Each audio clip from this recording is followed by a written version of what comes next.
Please feel free to record this and pass it on if you or anyone you know has the power to help me find an effective way to tell my story. You can reach me at batteredbysilence@outlook.com. I'm almost as voiceless as it's possible to get after 7 years with almost no human contact of any kind whatsoever. For over 15 years, I've been repeatedly abused and shunned by family, friends, neighbours, doctors, local and national authorities as a consequence of being a rape victim, of acting to try and stop child abuse, and of having an autistic son, all at slightly the wrong time in history. In 2005, my mother committed kidnap, fraud and later perjury rather than admit my son's autistic. I've hardly seen him since, and in 2010 he became epileptic too. In 2013, the Court of Protection accepted her lies as evidence while denying me the right to speak at all. For 6 years now, doctors have ignored my red flag spinal symptoms, leaving me increasingly crippled and alone. In 2016, a policeman verbally assaulted me into having a heart attack because I'd reported on my neighbour's child abuse as I'd been asked to do. To all of the above, what can I say except shame on the fucking lot of you? I deserve kindness, justice, and to be fairly heard. But I don't want to waste my words on those whose cruel and dangerous crimes have made my life insane, with consequences I cannot escape. They told me I was nothing. They wouldn't let me walk tall. But I'm still here, despite the power of their loveless lies, because I've got mighty powers of my own.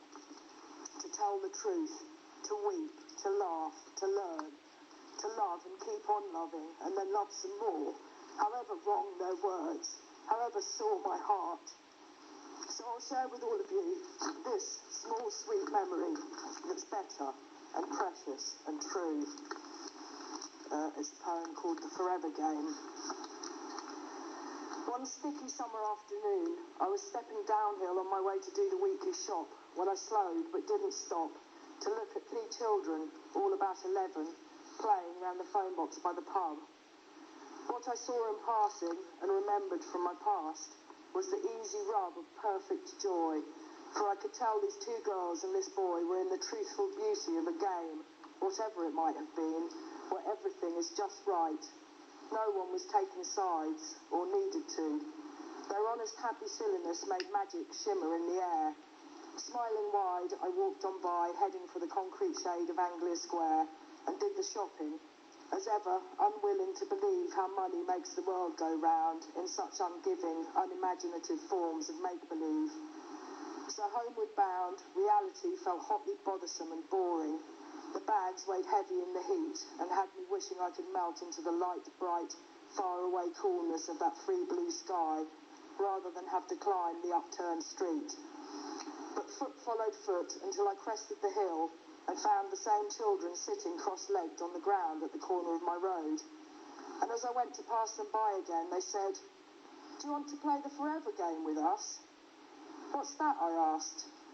"Well," they explained, "one of us says, 'I love you forever,' and the others call out, 'and ever, and ever, forever.'" "Okay, I love you forever," I replied, moving on with my load. So they echoed back, "and ever, and ever, and ever," while the pavement dipped us out of sight of each other. Time and space pulled us apart, laughing, as our voices grew smaller and smaller. Now, my heart continues to expand when I remember to understand that we're still playing the forever game. Forever.